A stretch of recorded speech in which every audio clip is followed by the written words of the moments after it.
12/12/2025ના રોજ એક NCCRP complaint Surat શહેરમાં દાખલ થયેલ હતી, જેમાં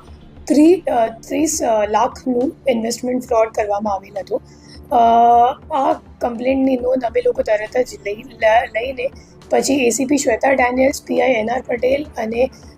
BC હાર્દિકભાઈ પરમાર આ ત્રણેયની ટીમ મળીને ગણતરીના કલાકોમાં ડિટેક્શન કરી અને 13 તારીખે અમે લોકો ફરિયાદ કરી લીધી અને પછી 14 તારીખ સુધી અમે લોકો આરોપી સુધી પહોંચી ગયા. ટોટલ બે આરોપી છે અને આ જે ગુના છે એમને એમો એવી રીતનું છે કે એ લોકો વોટ્સએપ ઉપર એક ગ્રુપ બનાવીને લોભ લાલચ આપી ફરિયાદીને કે તમે જો સ્ટોક માર્કેટમાં ઇન્વેસ્ટ કરો તો તમને વધારો નફો મળશે. તો આ મુજબ લોભ લાલચ જ્યારે આપી તો ફરિયાદીએ અગાઉ થોડુંક ઇન્વેસ્ટમેન્ટ કરી પછી એમને જ્યારે વિડ્રોવલ માટે પૂછ્યું તો 3 લાખ સુધીનું વિડ્રોવલ સામેવાળાએ કર્યું. તો એમને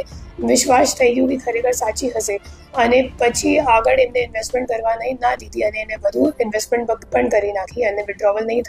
થતી તો એમને ખબર પડી કે મારી સાથે ખરેખર છેતરપિંડી થઈ ચૂકી છે. એમાં જે 2 અક્યુઝ અત્યાર સુધી અમે લોકોએ ઝડપી પાડ્યું છે, બંનેનું નામ છે, એકનું નામ મિતેશ છે અને બીજાનું નામ ધાર્મિક છે. અને એ બંને કરંટ અકાઉન્ટ, મુખ્ય રીતે એ લોકો કરંટ અકાઉન્ટ ખોલાવે છે અને કરંટ અકાઉન્ટ ખોલાવી એક યશ કરીને માણસ છે મુંબઈનું એમને આપે છે. અને આમાં અમે લોકો એમની પાસેથી 11 કરંટ અકાઉન્ટ કુલ મળી આવે છે અને 11 કરંટ અકાઉન્ટમાં ટોટલ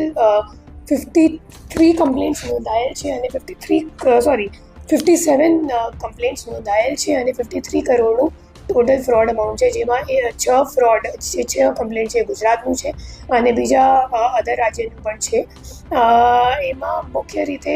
અમે લોકોને જોવા મળ્યું કે જે આરોપીઓ છે એમના ફોન ઉપર એક ચાઇનીઝ એપ પણ છે. એ જે ચાઇનીઝ એપ છે એ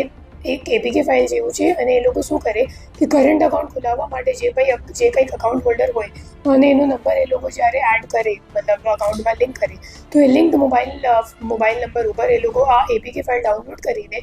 પછી જે OTP આવે નેટ બેન્કિંગ યુઝ કરવા માટે એ તરત જ ઓટોમેટિક રીડાયરેક્ટ થઈ જાય એવી રીતે એક ચાઇનીઝ એપ એ લોકો યુઝ કરે છે અને એક નવી રીતની એમાં આ કામમાં સામે આવી છે, જેમાં ફક્ત એ લોકો વિક્ટિમ્સ નહીં બટ પોતાના જે ગેંગના લોકો છે એમને પણ એ લોકો એવી રીતની એપ ડાઉનલોડ કરાવીને OTP મેળવવા માટે યુઝ કરે છે.